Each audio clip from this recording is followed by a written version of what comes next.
person. He's mean, and I just couldn't possibly ever vote for someone like that.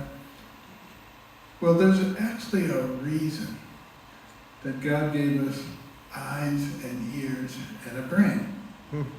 Because would you rather have somebody whose tongue is maybe a little wild, but has incredibly good policies that make your life better, or somebody who has a silver tongue and says all the right things and has terrible policies which ruin your life and those of your children and grandchildren? Yeah. You know, that's what we have to think about. We have to be much more cerebral in terms of the way that we look at things.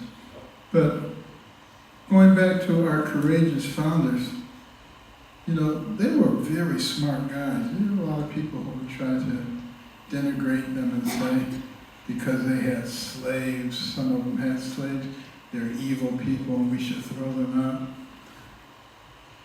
And they try to make it seem like somehow the United States is especially evil because of slavery. Anybody who knows anything about history knows that every nation, every civilization has had to deal with slavery. There are more slaves in the world today than there have ever been at any point in time. That's where you need to direct your energy, particularly with the human trafficking that's going on. And if there's anything that's unique about the United States and slavery, is that we had so many people who were vehemently opposed to it that we fought a bloody civil war and lost a large portion of our population to get rid of it. So that's what we need to be teaching our children. And we need to learn from the things that have happened in the past and move forward together, working together. That's really the key, because we have so many forces that are attempting to divide us on the basis of race, age, income, gender, political affiliation, religion, you name it, driving wedges. And I think it's interesting that Joe Biden is always talking about bringing people together and how we can be stronger and united. And then the next thing out of his mouth is those MAGA people, you know, they're just calling out. I mean, it would be interesting if they would just listen to themselves sometimes. And this is not to say that Trump doesn't go after people, but he doesn't go after the people. He goes after those ones who are trying to inflict harm upon us. And that's one of the reasons that, you know, the administrative state is not fond of him. Let's put it that way. They would do anything to stop him from becoming president again. Why? Because he knows where the dead bodies are. He knows what's going on. He knows who they are now. And, you know, in his first term, you know, he's not a politician. He had to sort of get used to a lot of things.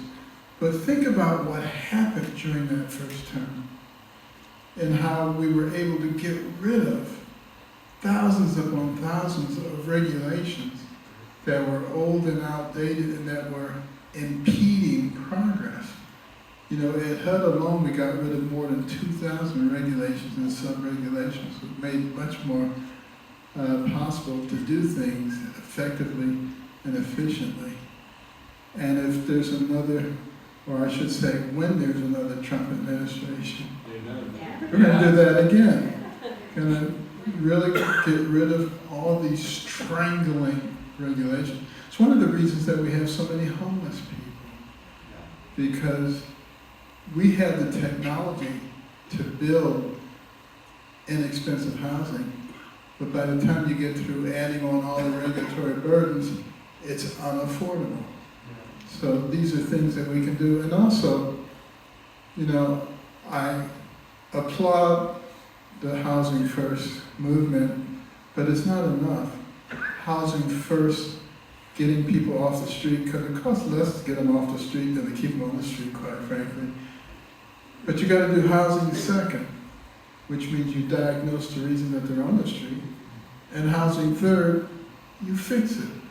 If you don't do that, it's like spitting in the ocean. 90+% of the people in the Housing First program end up back on the street. We're not really doing anything. We have to really begin to look at what we're doing and seeing how effective it is.